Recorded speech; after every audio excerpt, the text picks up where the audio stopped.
Good morning dear student. आज की class में हम लोग स्टार्ट करेंगे फिजिक्स का चैप्टर नंबर 1। डियर स्टूडेंट, आज से हम लोग स्टार्ट करेंगे फिजिक्स को पढ़ना। सबसे पहले डियर स्टूडेंट, फिजिक्स के चैप्टर नंबर 1 से हम लोग स्टार्ट करेंगे और वन बाय वन करके डियर स्टूडेंट सारे चैप्टर को बिल्कुल शानदार तरीके से कवर करने वाले हैं। तो जो आपका फिजिक्स का पहला चैप्टर है डियर स्टूडेंट, मापन है, जिसको इंग्लिश में बोला जाता है मेजरमेंट। तो सबसे पहले डियर स्टूडेंट मापन के बेसिक कॉन्सेप्ट और थ्योरी पार्ट को बिल्कुल शानदार तरीके से कवर करने वाले हैं। उसके बाद से इस मापन से यानी कि मापन चैप्टर से जितने भी क्वेश्चन आपके एग्जाम में बन सकते हैं, टोटल क्वेश्चन का सॉल्यूशन बिल्कुल शानदार तरीके से करवाऊंगा। लेकिन सबसे पहले डियर स्टूडेंट मापन के बेसिक कॉन्सेप्ट और थ्योरी पार्ट को अच्छी तरीके से मैं आपको समझाने वाला हूं। यदि आप डियर स्टूडेंट मापन के बेसिक कॉन्सेप्ट और थ्योरी पार्ट को बिल्कुल शानदार तरीके से समझ जाते हो, तो मापन से एग्जामिनर आपसे कहीं से भी क्वेश्चन पूछ ले, 100% गारंटी के साथ आपसे क्वेश्चन छूटना नहीं है, इस बात की मैं आपको गारंटी देता हूं। इस चैप्टर में जितने भी टॉपिक दिए गए हैं, टोटल टॉपिक को मैं बिल्कुल शानदार तरीके से आपको कवर कराऊंगा। आप अपना नोटबुक और पेन उठा लीजिए, जितने भी पॉइंट मैं आपको नोट डाउन कराऊंगा, टोटल पॉइंट को अपने नोटबुक में नोट करते चलिएगा। नोटबुक बनाने से फायदा ये होगा डियर स्टूडेंट, कभी भी यदि आप रिवीजन करना चाहते हैं तो नोटबुक के माध्यम से आप रिवीजन कर सकते हैं। इस चैप्टर से डियर स्टूडेंट आपके आईईआरटी एंट्रेंस एग्जाम में 1 से 2 क्वेश्चन 100% पूछा जाता है। 1 से 2 क्वेश्चन 100% आपके एग्जाम में पूछा जाएगा। डियर स्टूडेंट, मैं आपको बता दूं, फिजिक्स से आपके आईईआरटी एंट्रेंस एग्जाम में प्रत्येक वर्ष 18 से 19 क्वेश्चन पूछा जाना है। यानी कि प्रत्येक वर्ष फिजिक्स से 18 से 19 क्वेश्चन पूछा जाता है। 18 से 19 क्वेश्चन आपका फिजिक्स का होता है और 18 से 19 क्वेश्चन का वेटेज जो होता है केमिस्ट्री का होता है। तो इस तरीके से ये मान के चलिए 18 से 19 क्वेश्चन फिजिक्स आपको पूरी तरह से देकर जाने वाला है, जो कि फिजिक्स के टोटल क्वेश्चन को सॉल्व करने में मैक्सिमम आपको 20 मिनट लगना है, मैक्सिमम 20 मिनट। यदि आप कैलकुलेटिव टाइप के क्वेश्चन करते हो तो भी आपका 20 मिनट के अंदर इन फिजिक्स के 18 से 19 क्वेश्चन को बिल्कुल शानदार तरीके से सॉल्व कर पाओगे। क्योंकि डियर स्टूडेंट होता क्या है, इन 19 क्वेश्चन में आपको 10 से 12 क्वेश्चन ऐसे देखने को मिलेंगे कि यदि आपने पढ़ रखा है तो 1 सेकंड के अंदर ऑप्शंस को टिक करके आगे निकल जाओगे। कुछ कैलकुलेटिव भी होंगे जिसमें आप 1 मिनट लग सकता है, 2 भी मिनट लग सकता है। तो इस तरीके से हम टोटल मैक्सिमम से मैक्सिमम टाइम जो लगना है वो आपका 20 मिनट के अंदर आप इन फिजिक्स के 18 से 19 क्वेश्चन को 100% एक्यूरेसी के साथ सॉल्व कर पाओगे, यदि आप प्रत्येक चैप्टर को बिल्कुल शानदार तरीके से पढ़ करके समझ के जाओगे। ठीक है, अब डियर स्टूडेंट हम स्टार्ट करते हैं इस चैप्टर को। सबसे पहले समझते हैं मापन के बारे में। तो डियर स्टूडेंट, किसी भी भौतिक राशि को मापने के लिए आपको 2 चीजों की आवश्यकता होती है। चाहे कोई भी भौतिक राशि हो डियर स्टूडेंट, उसको मापने के लिए आपको 2 चीजों की आवश्यकता होती है। अब 2 चीजें कौन कौन सी आवश्यकता होती है? एक आपका होता है परिमाण और दूसरा आपका होता है मात्रा। तो किसी भी भौतिक राशि को मापने के लिए इन 2 राशियों की आवश्यकता क्यों पड़ती है, यानी कि परिमाण और मात्रक यदि हमको पता हो तभी हम किसी भौतिक राशि को माप सकते हैं। जैसे डियर स्टूडेंट आपसे बोला जाए, 2 स्टूडेंट हैं, एक का नाम मान लीजिए सतीश है और एक का नाम मनीष है। ठीक है, एक का नाम सतीश है और दूसरे का नाम मनीष है। यदि मैं बोलूं कि सतीश का 3500 वेट है और मनीष का 45 वेट है, तो क्या आप डिफाइन कर सकते हो कि सतीश और मनीष में दोनों के वजन में कौन भारी वजन का है, यानी कि सतीश और मनीष में किसका वेट ज्यादा है? किसका वजन ज्यादा है आप कैसे डिफाइन करोगे? तभी आप डिफाइन कर सकते हो डियर स्टूडेंट जब दोनों के आपको मात्रक पता हो। ऐसे आप डिफाइन नहीं कर सकते। यदि मैं सतीश का 3500 वजन लिख दूं और मनीष का 45 वजन लिख दूं तो आप डिफाइन नहीं कर सकते हो कि सतीश और मनीष में दोनों के वजन में किसका वजन ज्यादा है। लेकिन डियर स्टूडेंट यदि मैं लिख दूं कि सतीश का जो वजन है वो आपका 3500 ग्राम है और मनीष का वजन जो है वो आपका 45 किलो है, तो आप सिंपल तरीके से कह सकते हो कि सतीश और मनीष में दोनों के वजन में जो ज्यादा वजन वाला है वो मनीष, यानी कि मनीष का वजन ज्यादा है। क्योंकि आपको पता है 1 किलोग्राम में 1000 ग्राम होता है, तो 3500 ग्राम को किलोग्राम में चेंज करोगे तो 3.5 किग्रा आएगा। तो इस तरीके से आपको समझ में आ गया होगा कि किसी भी भौतिक राशि को मापने के लिए हमको दो चीजों की आवश्यकता जरूरी है। पहला आपका परिमाण और दूसरा आपका मात्रा। तो ये तो आपका परिमाण हो गया, 3.5 क्या हो गया, परिमाण हो गया। और जो आपका यह किग्रा है ये आपका मात्रक हो गया। तो यहाँ तक आपको क्लियर समझ में आ गया होगा कि किसी भी भौतिक राशि को मापने के लिए हमको दो चीजों की आवश्यकता होती है, एक परिमाण और दूसरा मात्रक। यही पर दूसरा एग्जांपल हम लेते हैं। जैसे डियर स्टूडेंट बोला जाए कि एक तार आपका ए है और दूसरा तार आपका बी है। यदि मैं बोलूं कि तार ए की जो लंबाई है वो आपका 35 है और तार बी की लंबाई आपका 10 है, और मैं पूछूं कि तार ए और तार बी में कौन लंबा तार है। यदि मैं आपसे पूछूं कि तार ए और तार बी में कौन लंबा तार है, तो तब तक आप नहीं बता सकते जबकि दोनों का मात्रक ना पता हो, तब तक आप डिफाइन नहीं कर सकते हो कि तार ए और तार बी में कौन सा लंबा तार है। तो यदि मैं यहाँ पर लिख दूं यह आपका 35 सेंटीमीटर है और यह आपका 10 मीटर है, तो आप सिंपल तरीके से कह सकते हो कि जो आपका तार बी है लंबा तार है। तो इस तरीके से आप डिफाइन कर सकते हो कि तार ए और तार बी में जो दोनों में लंबा तार है वो आपका बी तार है। तो आपको मापन समझ में आ गया होगा। किसी भी भौतिक राशि को डियर स्टूडेंट मापने के लिए आपको दो चीजों की आवश्यकता होती है, एक परिमाण और दूसरा मात्रा। तो यहाँ तक आपको सारी बातें समझ में आ गई होंगी। अब डियर स्टूडेंट हम नेक्स्ट टॉपिक पर चलते हैं। ध्यान से देखिएगा, सारी चीजों को मैं बिल्कुल शानदार तरीके से कवर कराऊंगा, आपको सारी चीजें अच्छी तरीके से समझ में आने वाली है।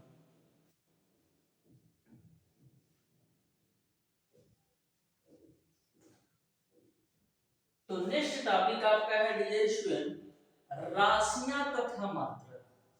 तो सबसे पहले राशियों तथा मात्रक में हम बात करेंगे मूल राशियां के बारे में। तो मूल राशियां होती क्या है? वे राशियां जो एक दूसरे से स्वतंत्र होती हैं उनको हम मूल राशियां कहते हैं। यानी कि मूल राशियों को किसी दूसरे राशियां या किसी दूसरे मात्रक की आवश्यकता नहीं होती है, उसे हम मूल राशियां कहती हैं। यानी कि मूल राशियां जो होती हैं एक दूसरे से पूर्णतः रूप से स्वतंत्र होती हैं, उनको हम मूल राशियां कहते हैं। जो मूल राशियां होती हैं डियर स्टूडेंट 7 प्रकार की होती हैं। जो आपकी मूल राशियां होती हैं डियर स्टूडेंट 7 प्रकार की होती हैं। Length, mass, time, temperature, length, mass, time, temperature, electric current, quantity of substance. तो इस तरीके से टोटल के 7 मूल राशियां होती है। वन बाय वन करके डियर स्टूडेंट मैं आपको नोट डाउन कराता हूं, आप अपने बुक में नोट कर लीजिए। पहली जो मूल राशि होती है डियर स्टूडेंट वो आपका होता है लंबाई। दूसरी जो आपकी आती है वो आपका होता है द्रव्यमान। और तीसरी जो मूल राशि होती है वो आपका होता है समय। चौथी जो मूल राशि होती है वो आपका होता है ताप। पांचवी जो आपकी मूल राशि होती है ज्योति तीव्रता। क्या होता है? ज्योति तीव्रता। तीव्रता। ठीक है। आज जो छठवीं मूल राशि होती है डियर स्टूडेंट, वो आपका क्या होता है? वो आपका होता है विद्युत धारा। विद्युत धारा। और सातवीं जो मूल राशि होती है वो आपका होता है डियर स्टूडेंट पदार्थ की मात्रा।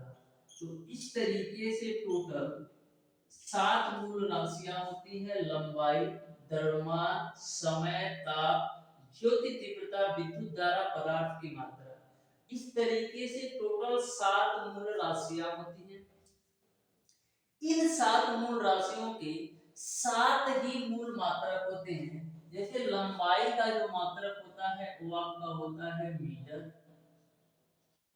द्रव्यमान का जो मात्रक होता है वो आपका होता है किलोग्राम। समय का जो मात्रक होता है वो आपका होता है डियर स्टूडेंट सेकंड। ताप का जो मात्रक होता है डियर स्टूडेंट वो आपका होता है टेम्परेचर। और ज्योति तीव्रता का जो मात्रक होता है वो आपका होता है कैंडेला। और विद्युत धारा का जो मात्रक होता है वो आपका होता है एम्पियर। और पदार्थ की मात्रा का जो मात्रक होता है वो आपका होता है मोल। तो इस तरीके से ये 7 मूल राशियां हो गई और सातों मूल राशियों के 7 मूल मात्रक हो गए। इनका जो 60 फॉर्म होता है, जो सांकेतिक रूप होता है, मीटर को डियर स्टूडेंट हम एम से रिप्रेजेंट करते हैं, किलोग्राम को हम केजी से, और सेकंड को एस से, और टेम्परेचर को डियर स्टूडेंट हम टी से, और कैंडेला को सीडी से, और एम्पियर को ए से, और मोल को हम लोग मोल से रिप्रेजेंट करते हैं। तो इस तरीके से आपको मूल राशियां अच्छी तरीके से समझ में आ गई होंगी। डियर स्टूडेंट, यदि आप स्क्रीनशॉट लेना चाहते हैं तो ले सकते हैं। वैसे डियर स्टूडेंट, यदि आप हमारे साथ ही नोट करते चलिएगा अपनी नोटबुक में तो बिल्कुल शानदार तरीके से आपको माइंड में सेट हो जाएगा। आपको अलग से रिवीजन या पढ़ने की जरूरत नहीं पड़ेगी। अब डियर स्टूडेंट, हम बात करते हैं व्युत्पन्न राशियां तथा व्युत्पन्न मात्रक के बारे में। तो यहीं पर आप ध्यान से समझ लो कि व्युत्पन्न राशियां और व्युत्पन्न मात्रक क्या होते हैं।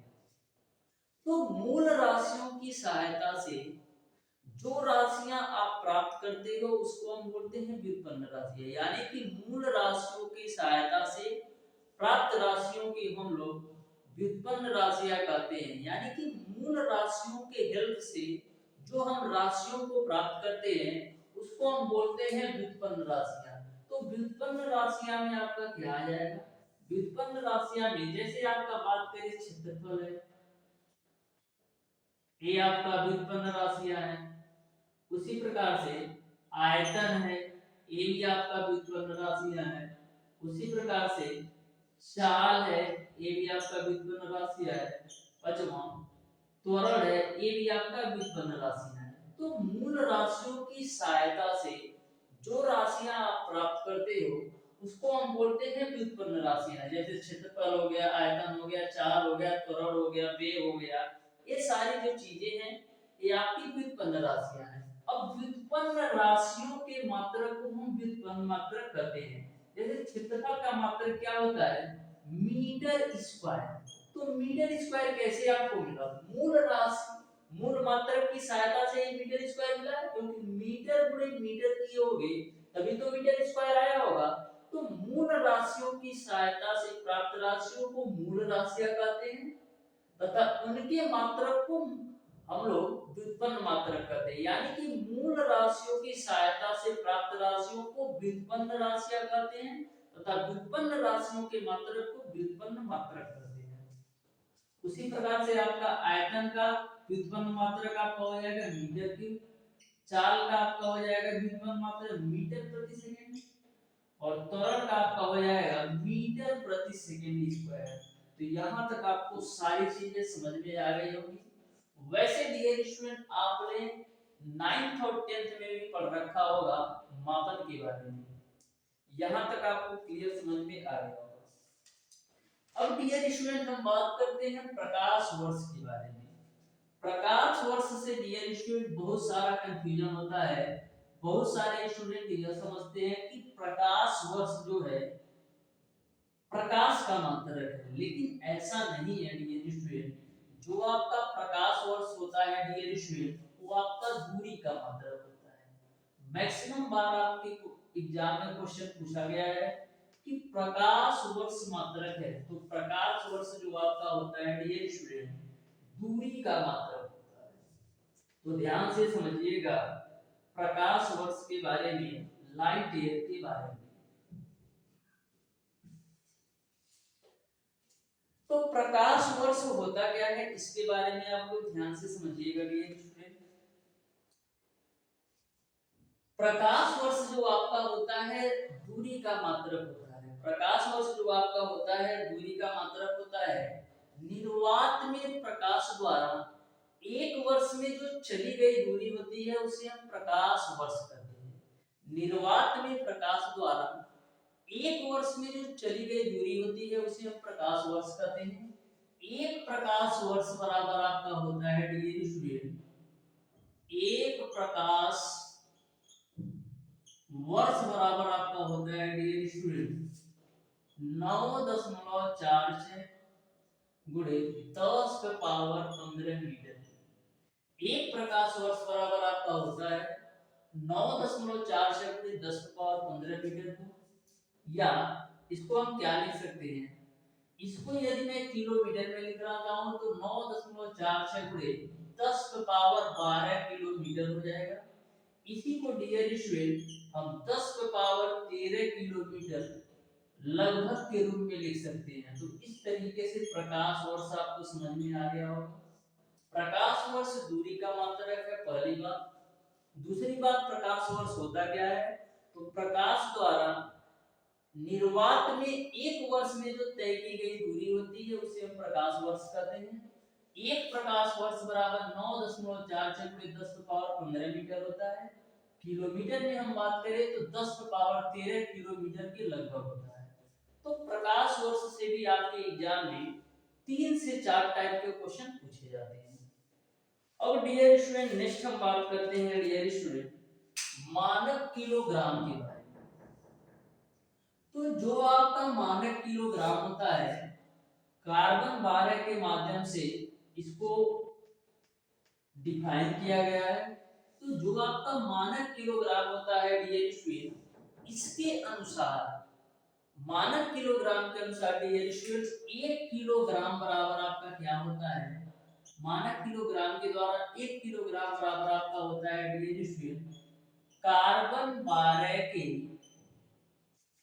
5.0188 गुणे 10⁻25 परमाणुओं की संख्या के बराबर होता है।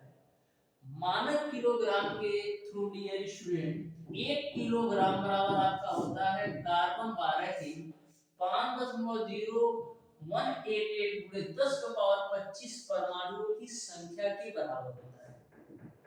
तो यहाँ पर जो आपके एग्जाम में क्वेश्चन पूछा जाता है, बस यही पूछा जाएगा कि मानक किलोग्राम आधारित है तो कार्बन 12, बस एक क्वेश्चन पूछा जा सकता है। या तो 1 किलोग्राम मानक किलोग्राम के थ्रू 1 किलोग्राम की वैल्यू किसके बराबर होती है, इसके बारे में पूछा जा सकता है। नेक्स्ट हम बात करते हैं डियर माध्य सौर दिवस यानी कि मीन सोलर डे। तो माध्य सौर दिवस के बारे में समझिएगा। तो जो आपका माध्य सौर दिवस होता है डियर स्टूडेंट, एक वर्ष में सभी सौर दिवसों के माध्य को हम माध्य सौर दिवस कहते हैं। यानी कि एक वर्ष में सभी सौर दिवसों के माध्य को हम माध्य सौर दिवस कहते हैं। यानी कि एक वर्ष के दौरान जितने भी सौर दिवस हैं उनके माध्य को हम लोग माध्य सौर दिवस कहते हैं। एक माध्य सौर दिवस जो आपका होता है डियर स्टूडेंट, एक माध्य सौर दिवस, एक माध्य सौर दिवस जो आपका होता है वो आपका होता है 86,400 सेकेंड के बराबर होता है। एक माध्य सौर दिवस बराबर आपका होता है 86,400 सेकेंड के बराबर। तो एक सेकेंड में कितना होगा, एक सेकेंड बराबर आपका होगा 1/86,400 माध्य सौर दिवस। माध्य सौर दिवस। तो इस तरीके से आपको माध्य सौर दिवस भी समझ में आ गया होगा। मैक्सिमम बार जो क्वेश्चन पूछा जाता है, या तो इस पे क्वेश्चन पूछा जाएगा, या तो आपका इस पे क्वेश्चन पूछा जाएगा, या इन्हीं दोनों पर आधारित न्यूमेरिकल पूछ दिया जाएगा। तो यहाँ तक आपको सारी बातें समझ में आ गई। अब डियर स्टूडेंट, हम बात करते हैं लंबाई की मात्रक के बारे में कि लंबाई के कौन कौन से मात्रक होते हैं। सारे मात्रक को मैं बिल्कुल शानदार तरीके से कवर कराऊंगा, आप बिल्कुल ध्यान से देखते जाइएगा डियर स्टूडेंट। एक एंगस्ट्रॉम किसके बराबर होता है? तो एक एंगस्ट्रॉम की जो वैल्यू होती है डियर स्टूडेंट, एंगस्ट्रॉम, एक एंगस्ट्रॉम की जो वैल्यू होती है डियर स्टूडेंट, 10 का पावर माइनस का 10 मीटर के बराबर होती है। एक एंगस्ट्रॉम बराबर आपका 10 का पावर माइनस 10 मीटर के बराबर होती है। वहीं पर डियर स्टूडेंट एक नैनोमीटर बराबर, एक नैनोमीटर बराबर आपका होता है 10 का पावर माइनस का 9 मीटर के बराबर। वहीं पर एक माइक्रोमीटर बराबर आपका क्या होता है? एक माइक्रोमीटर बराबर आपका होता है डियर स्टूडेंट 10 का पावर माइनस 6 मीटर के बराबर। तो यहाँ तक तो आपको सारी चीजें क्लियर है, लेकिन मैं पूरी बातें बताऊंगा कि लंबाई के कौन कौन से मात्रक है। नेक्स्ट आपका होता है डियर स्टूडेंट 1 मिलीमीटर। तो 1 मिलीमीटर बराबर आपका होता है 10 का पावर माइनस का 3 मीटर। और 1 सेंटीमीटर बराबर आपका क्या होता है? 10 का पावर माइनस का 2 मीटर। ठीक है। नेक्स्ट आपका होता है डियर स्टूडेंट 1 किलोमीटर बराबर। तो 1 किलोमीटर बराबर आपका होता है 10 का पावर 3 मीटर। वहीं पर डियर स्टूडेंट 1 गीगामीटर बराबर, ये मेगामीटर पर ले आता है, 1 मेगामीटर बराबर क्या होता है? 1 मेगामीटर बराबर आपका आता है 10 का पावर 6 मीटर। और 1 गीगामीटर बराबर आपका आता है, 1 गीगामीटर बराबर 10 का पावर 9 मीटर।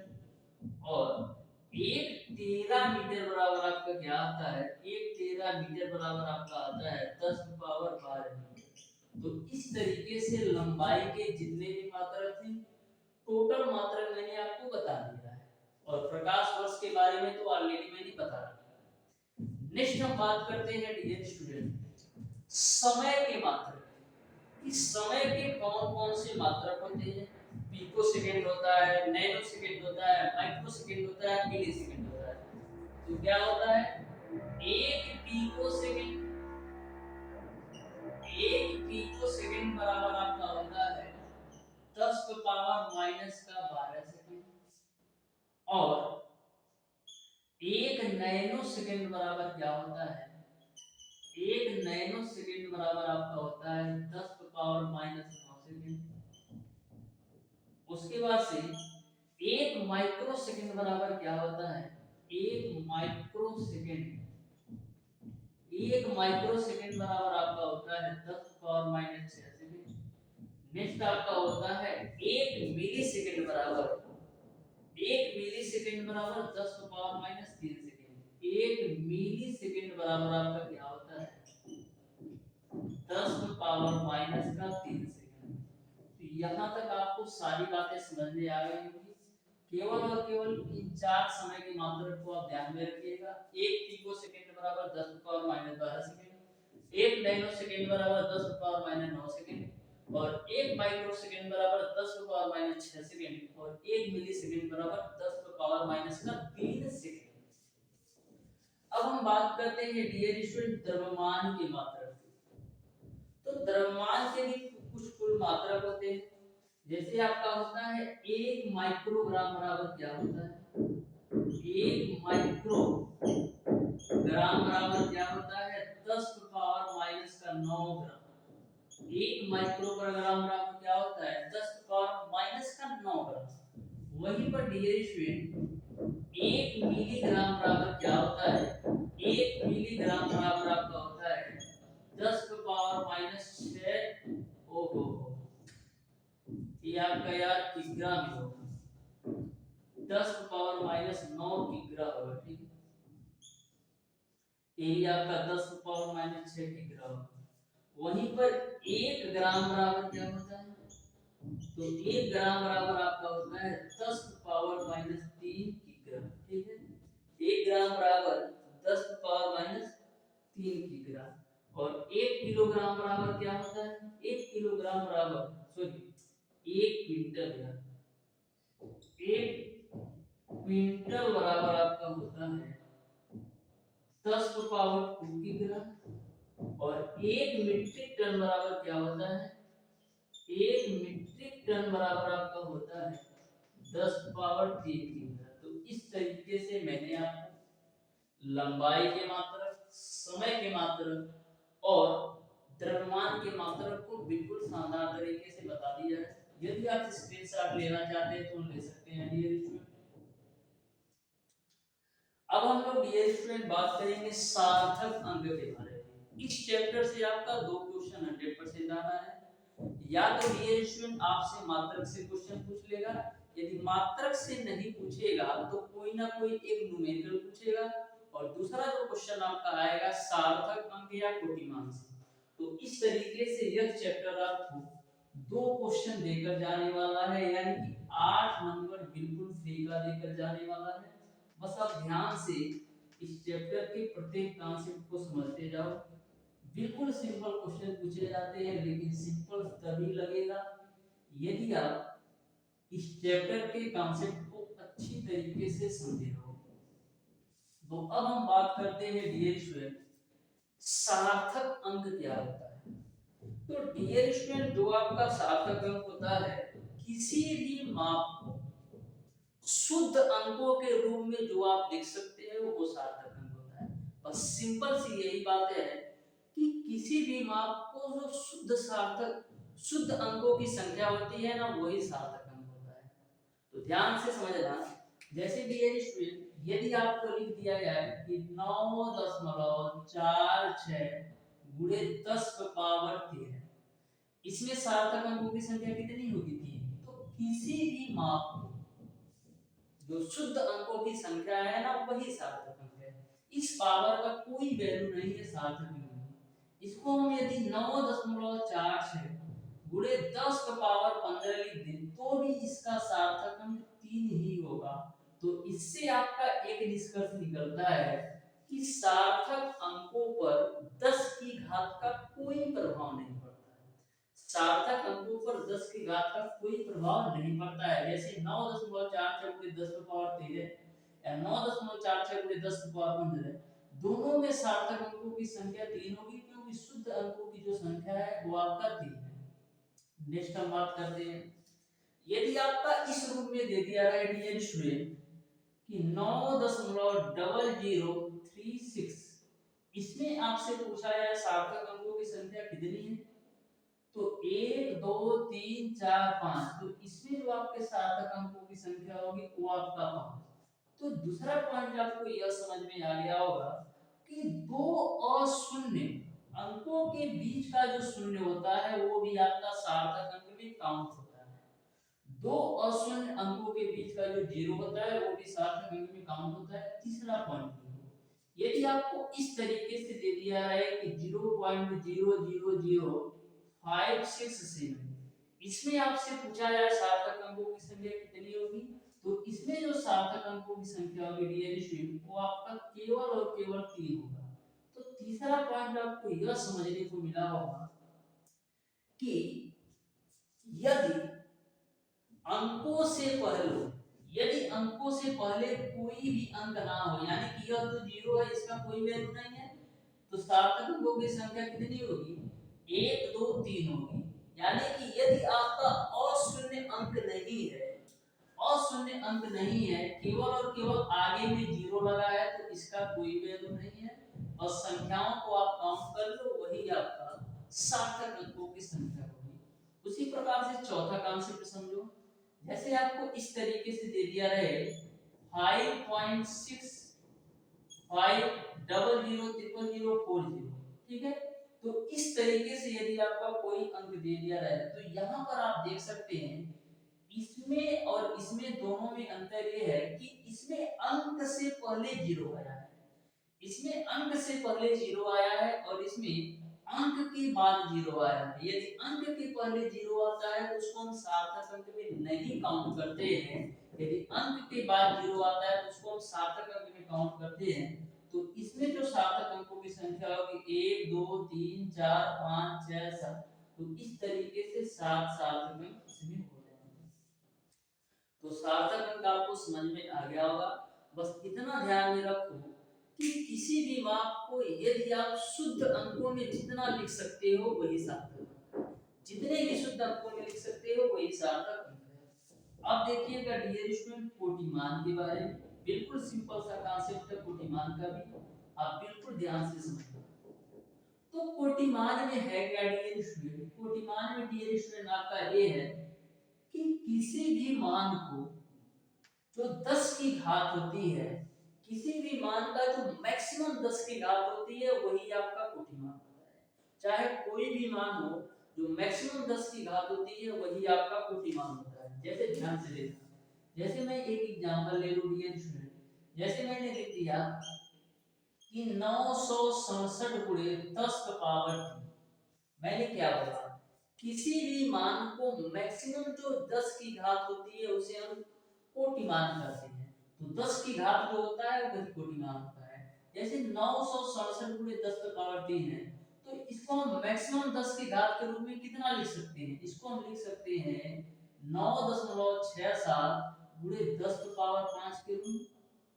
ठीक है ना? 9.67 गुणे 10 का पावर 5 के रूप में। तो यहाँ पर सार्थक अंकों की संख्या कितनी होगी? तो 10 का पावर 5 यहाँ से और 10 का पावर 1 यहाँ से। तो 10 का पावर 5 और 10 का पावर 1 कितना हो जाएगा? 10 का पावर 6, यानी कि 967 गुणे 10 का पावर 3 में सार्थक अंकों की संख्या 10 का पावर 6 होगी। अब यहाँ पर मैंने 10 का पावर 1 क्यों लिया, इसका भी कांसेप्ट बताता हूँ। तो बिल्कुल आप ध्यान में रखिएगा, कभी भी यदि आपका 3.16 से ज्यादा वैल्यू आए तो वह आपका 10 का पावर 1 घात देकर जाती है। यह कोटिमान का नियम है। कभी भी यदि आपका 3.16 से ज्यादा कोई भी वैल्यू आए तो वह 10 का पावर 1 देकर जाती है। जैसे 9.6 आपका है, 3.16 से ज्यादा है तो 10 का पावर 1 घात ये देकर जाएगी और 10 का पावर 5 घात ये है, तो टोटल आपका 10 का पावर 6 हो जाएगा। वहीं पर यदि आपका 2.47 गुणे 10 का पावर 9 है तो सार्थक अंकों की संख्या कितनी होगी? तो आप कहेंगे सार्थक अंकों की संख्या केवल और केवल 10 का पावर 9 होगी। क्यों?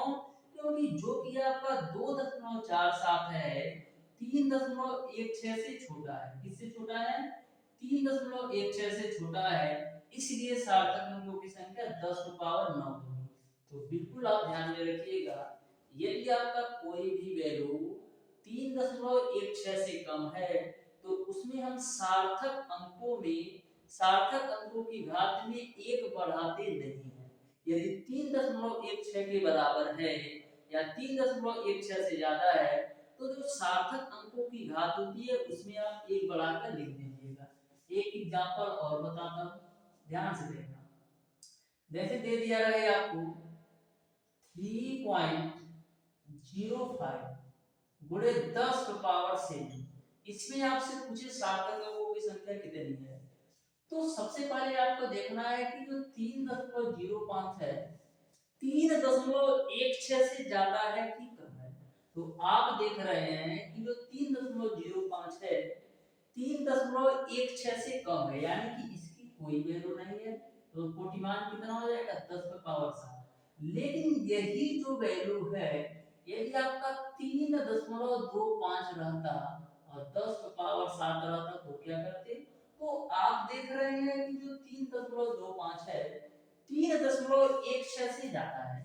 3.25 है 3.16 से ज्यादा है, तो 10 का पावर 1 आपका ए लेकर जाएगा और 10 का पावर 7 ए, तो टोटल आपका हो जाएगा 10 का पावर 8 कोटिमान। यही आपका आंसर होगा। तो डियर स्टूडेंट, मापन चैप्टर से जितने भी टॉपिक से क्वेश्चन पूछे जा सकते हैं आपके एग्जाम में, टोटल टॉपिक को मैंने बिल्कुल शानदार तरीके से कवर अप करवा दिया है। फिर भी डियर स्टूडेंट, यदि आपको ऐसा लगता है कि यह टॉपिक छूट गया, एक टॉपिक छूट गया, तो उन सारे टॉपिक को यदि आपका क्वेश्चन में ऐसा आता है पॉइंट, तो मैं वहां पर डिस्कस करूंगा। फिर भी डियर स्टूडेंट, यदि आपको इस चैप्टर से रिलेटेड किसी भी टॉपिक में, किसी भी कॉन्सेप्ट में, किसी भी प्रकार का डाउट और कंफ्यूजन होगा, तो आप हमें कमेंट बॉक्स में कमेंट करके जरूर बताइएगा। मैं उसका जवाब देने के लिए तैयार हूँ। तो डियर स्टूडेंट, मिलते हैं नेक्स्ट वीडियो में।